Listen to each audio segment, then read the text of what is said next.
Hi, this is Matt with AppliancePartsPros.com. Today we'll be showing you how to repair your appliance. Remember, anytime you work on an appliance, make sure it's unplugged or the circuit breakers are off so there's no chance of electrocution.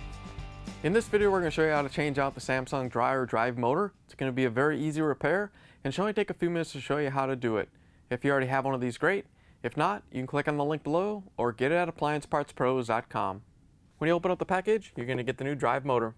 The drive motor is located on the bottom of the dryer and it has the belt on one end and the blower on the other. The main reason to be changing it out is if it's shorted out and it's not driving the drum. In order to get to the part, we have to take the dryer apart, so we're going to use our Phillips screwdriver and go around back to remove the screws.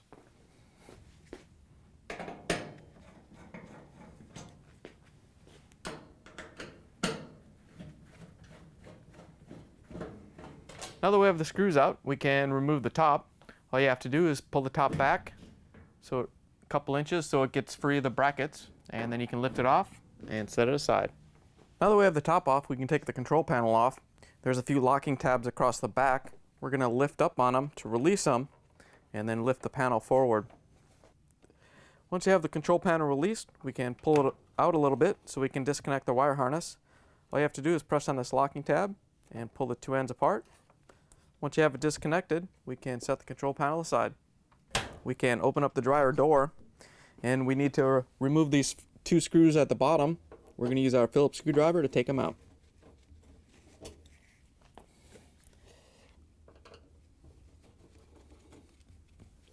Now that we have those two screws removed, we can close the dryer door and remove the upper four screws.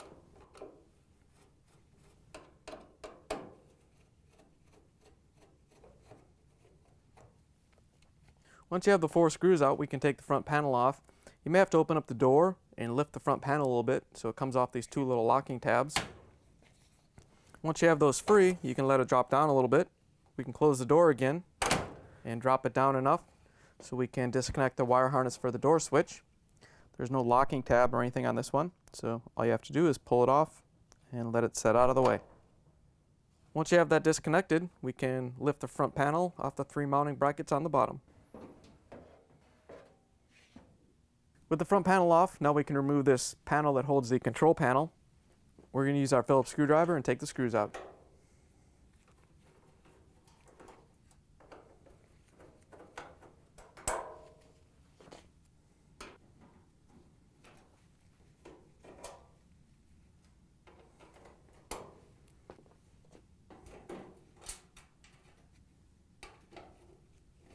Now that we have all the screws that hold the support panel in, we have to get ready to take it out. First thing we're going to do is disconnect the wiring harness from the light bulb socket. All you have to do is reach down and pull it off. And then we have to take it out of the little retainer. So you can just twist these and release these. Once you have them open, you can just pull the wire harness out. Now we're going to lift the panel off so we can take the ones off from the back side. Now that we have the panel rotated forward a little bit, we can see that there's these four connectors. All we're going to do is untwist them so we can take the wire harnesses out.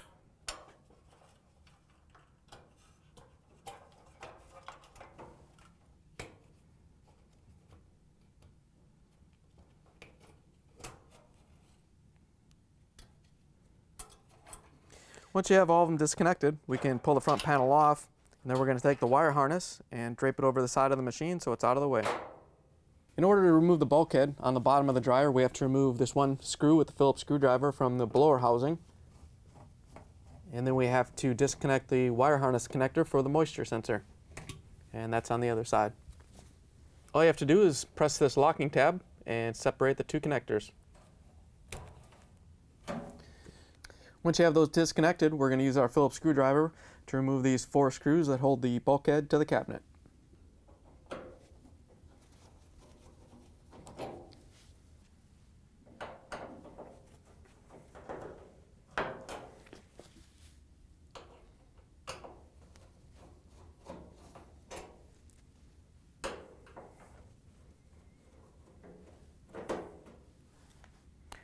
Now that we have everything disconnected from the bulkhead, we can lift it off the cabinet.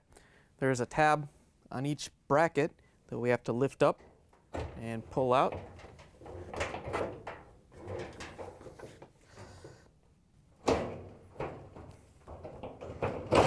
Once you have both sides off, you can lift the front bulkhead off and set it aside. Now that we have the bulkhead out of the way, we can reach in underneath the drum on each side.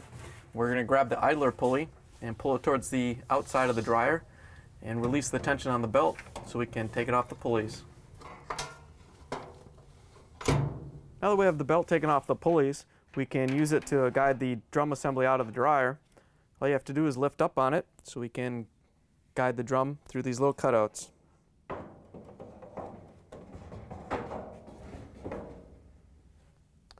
Now that we have the drum out of the way, we can take the blower wheel off. We're going to first take our Phillips screwdriver and remove these two screws that hold this fitting on.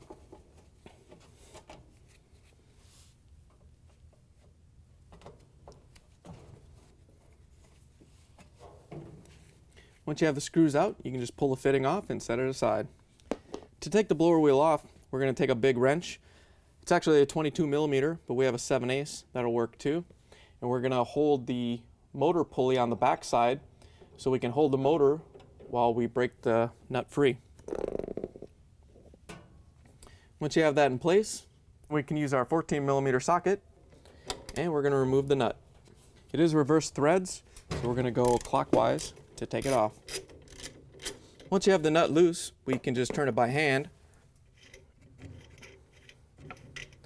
And once you have it off, we can lift the wrench off the back side of the motor and set that aside. And then we can pull the blower wheel out. Once you have it off the shaft, you can set it aside. With the blower out of the way, we can take the wiring harness off the motor. There's a little locking tab on the top and bottom. All you have to do is squeeze those together to release it. Then you can wiggle the wire harness off and get it out of the way. With the wire harness out of the way, we can take the motor clamps off. There's one on each end. We're going to take a small flathead screwdriver and we just have to get on this lip right here and push down and then push away from the motor so it unhooks from the motor cradle. Once you have one side off, we can lift it up and take the other side off.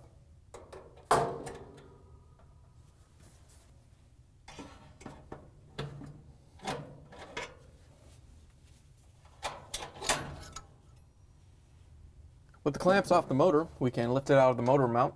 We're going to lift the pulley end out first and then kind of pull it back to get the shaft out of the blower housing. Once you have the shaft out of the blower housing, you can just pull the motor out. Here's the old drive motor next to the new one. If you already have one of these, great. If not, you can get it at appliancepartspros.com. To put the new drive motor in, we're going to do it the exact opposite as we took it out. First, we're going to feed the shaft through the blower housing, and then we're going to set the front down onto the mount, and then we can lower the back half down onto the mount, making sure they're lined up. And you want to make sure that the wire harness plug is over on this side so we can reattach it in a minute. Once you have it in place, you can give it a little turn. It should stay locked in there. On the front mount at 6 o'clock on the bottom, there's a little locking tab there. So you want to make sure that's in there and the motor doesn't move around. Once you have it in place, we can put the clamps back on. To put the motor clamp back in, we're going to hook the side without the hump first, and then we're going to push down on the hump to lock the other side in place.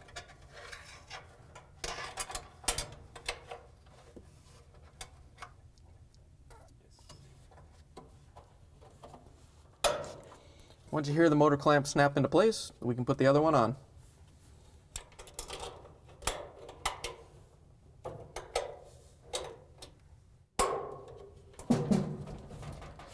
Once you have both clamps on and the motor is secure, we can reattach the wiring harness. All you have to do is line it up. You want to make sure that the little locks are lined up with the tabs. So all you have to do is push it on and lock it in place. Now that we have the drive motor installed, we can put the dryer back together. To put the blower wheel back onto the drive motor, there's a flat on the blower wheel and a flat on the motor shaft that you have to line up. Once you have them lined up, we can lift the blower wheel up into the housing and put it in place and push it all the way back on so we can put the nut back in that holds it in place. Remember, it's reverse thread, so we're going to hold the pulley on the back of the motor and turn it counterclockwise. We're just going to hand tighten it real quick. Once you have it hand tight, we can put our big wrench back there. Remember, it's a 22mm or 7/8. We're going to use that to hold the motor in place. And then we can use our 14mm socket to tighten the nut down.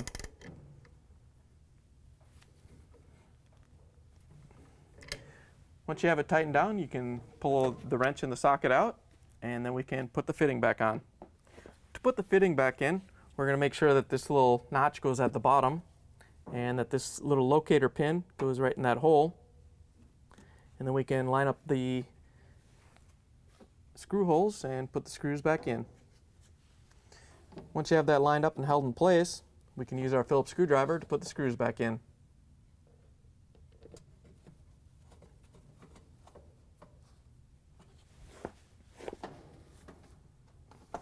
Now that you have the fitting back in place, we can put the rest of the dryer back together. Now we can put the drum back in the dryer. You want to make sure that the pink is towards the back, the belt is centered in the drum. Then you can carefully use the belt to lift the drum up and guide it back into the dryer.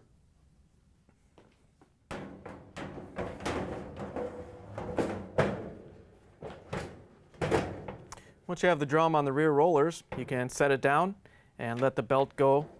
You want to make sure that the grooves are against the drum, so when you route it through the pulley, it's routed properly. We can reach in and route the belt through the pulleys.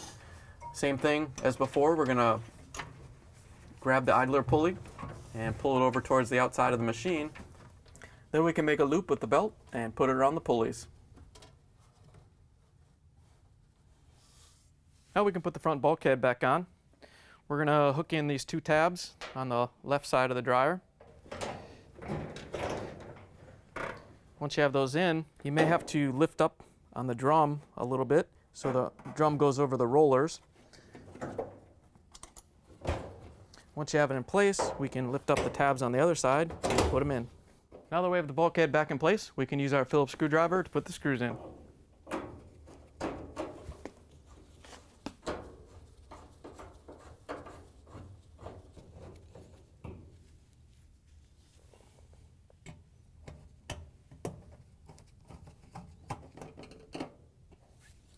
Now that we have the bulkhead mounted, we can reattach all the wires. On the right side of the dryer, at the bottom, we're going to reattach the wire harness for the moisture sensor. All you have to do is plug them back together and make sure you get a good connection. Now we can come up on the left side and grab the main wiring harness that went across the front, and we're going to put them through the clips across the front of the bulkhead. All you have to do is put them in and twist them. Remember to leave your door switch kind of hanging in the middle.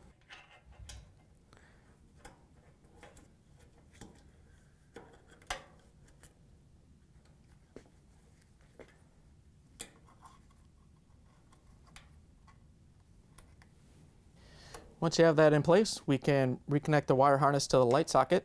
You can't mess this one up. It's a 1/4 inch on one side and 3/16 on the other. So all you have to do is line it up and push it on so you get a good connection. This connector is for the control panel, so we'll connect that later. With the wires properly routed, we can put the support bracket back on. We're going to line it up with the screw holes, and we have to attach the wire harnesses to these holders. So we're going to lift it up a little bit and put those on before we put the screws in. All you have to do is grab the wire harnesses and put them onto the holders and twist them so they lock in place. Once you have that one in place, we can do the one for the control board.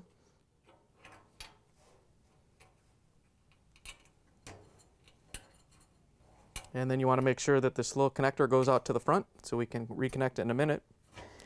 And then we can rotate the support bracket down into place. There's a couple locking tabs on each end. You want to make sure those go into the frame holes.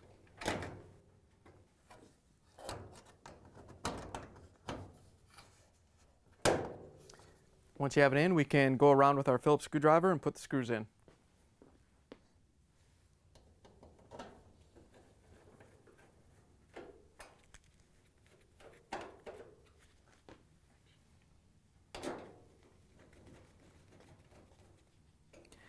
You may have to lift up the control board cover on this one to get the holes to line up.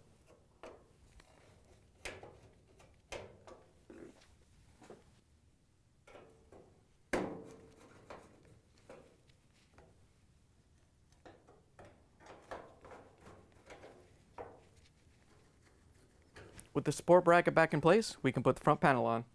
To put the front panel back on, all we have to do is set it onto the 3 brackets at the bottom of the dryer and rotate it up. You want to stop a couple inches away from the bulkhead so we can grab the door switch wiring harness and plug it in.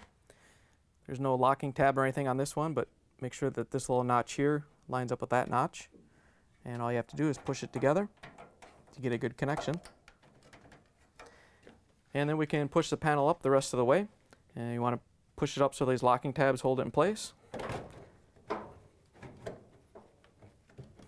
Once you're sure it won't fall off, we can grab our Phillips screwdriver and put the 4 screws in across the top.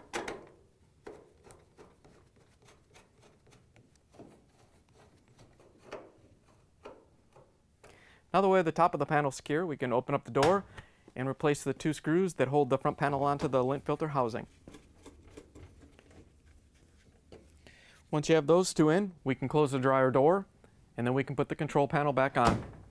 To put the control panel on, we're going to set it on top of the front panel so we can reach over and connect the wire harnesses that connect the control to the dryer. All you have to do is push them together so they lock into place. Make sure you get a good connection. And then we can lift the panel up. You want to make sure that these locking tabs right here go into these openings right here on the top of the panel. Once you have the tabs in place, we can rotate the control panel up and snap it onto the support bracket.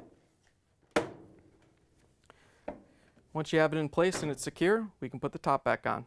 To put the top back on, we're going to set it down on top of the frame, and then we're going to push it forward so the lip right here goes underneath that bracket. Once you have it in and lined up, you can push it forward, and then we can use our Phillips screwdriver to put the screws in.